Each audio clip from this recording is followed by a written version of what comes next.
Why did they do that? What happened? Across the United States, federal judges are facing the daunting task of holding accountable the individuals who participated in the January 6th insurrection. These individuals, emboldened by false claims of election fraud and rhetoric from former President Donald Trump, stormed the Capitol in an unprecedented attack on American democracy. While Trump's loyalists cling to the hope of future pardons, federal judges have been steadfast in their duty to uphold the rule of law. Judges like Amy Berman Jackson, Tanya Chutkan, Amit Mehta, Dabney Friedrich, and Royce Lamberth are delivering firm sentences to those found guilty of breaching the Capitol, sending a clear message: no one is above the law. The significance of these actions transcends the courtroom. The January 6th prosecutions are a litmus test for the American legal system's capacity to counter political extremism and protect democracy. What does this mean for justice, democracy, and accountability? This video delves into the courtroom dynamics, the defendant's ongoing defiance, and the broader implications for the legal system and American society. The context: January 6th and the courtroom fallout. The January 6th Capitol attack was a stark reminder of the fragility of democratic institutions. As rioters stormed through the halls of Congress, lawmakers and staff feared for their lives. What followed was one of the largest criminal investigations in U.S. history. Over 1,000 individuals have been charged with crimes ranging from trespassing to conspiracy. Many of these defendants hoped that loyalty to Trump and their belief in his baseless claims of a stolen election would shield them from accountability. Federal judges, however, have not entertained these delusions. Judge Royce Lamberth, a Reagan appointee, encapsulated this sentiment when he remarked, "Donald Trump has his job to do if he wants to pardon them. I have my job to do as a federal judge." Sentences handed down reflect the seriousness of the offenses, aiming to deter future acts of political violence. For instance, cases involving assault on law enforcement officers or conspiracy to obstruct Congress have seen particularly harsh penalties. Defendant's defiance. Despite facing serious charges, many defendants remain unrepentant. Some have publicly expressed confidence that Trump will grant them pardons should he return to power. This expectation of political absolution has led to bizarre courtroom behavior, including refusals to acknowledge wrongdoing and, in some cases, outright defiance of court orders. Judges have had to repeatedly remind these individuals that the judicial process is separate from political gamesmanship. For example, Judge Tanya Chutkan has gained recognition for her no-nonsense approach to these cases. She has made it clear that the courts will not tolerate excuses or attempts to minimize the attack on the Capitol. Chutkan's sentences often exceed prosecutors' recommendations, underscoring the judiciary's commitment to upholding the law. Judge Dabney Friedrich, on the other hand, emphasizes the ripple effects of leniency, warning that failure to impose accountability could embolden future extremism. Trump's shadow.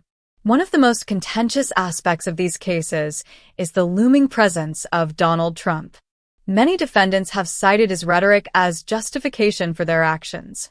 While Trump has not been directly implicated in court as a co-conspirator, his influence is undeniable. Legal experts argue that his continued assertions of election fraud fuel ongoing threats to democracy and embolden those who participated in January 6th. Judges like Amy Berman Jackson have pointed out the dangerous precedent set by excusing political violence.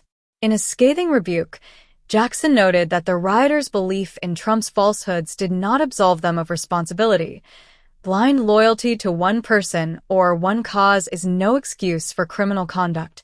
Other judges have echoed similar sentiments, stressing that political rhetoric cannot override personal accountability or the rule of law.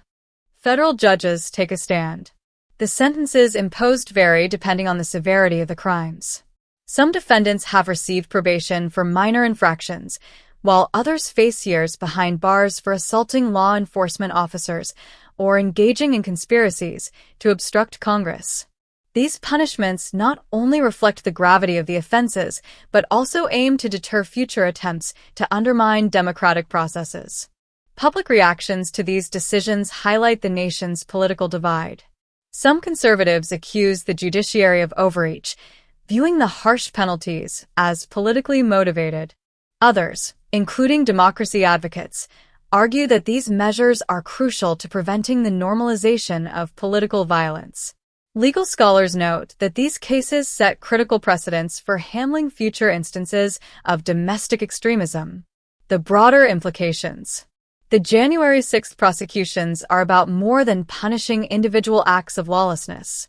They represent a test of the American legal system's ability to address political violence and preserve democratic principles.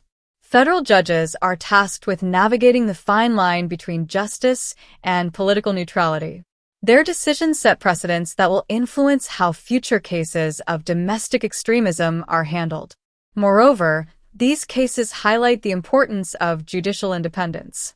Amid a backdrop of political interference and threats to the rule of law, judges have reaffirmed their commitment to impartiality. This is particularly significant as Trump and his allies continue to attack the judiciary, labeling it as biased or corrupt whenever rulings do not align with their interests. Such accusations threaten public trust in the legal system and complicate the judiciary's role as an apolitical arbiter of justice. The actions of the courts also signal a broader societal reckoning with the consequences of political radicalization. By holding insurrectionists accountable, judges underscore that democracy requires not just laws but their consistent and fair enforcement.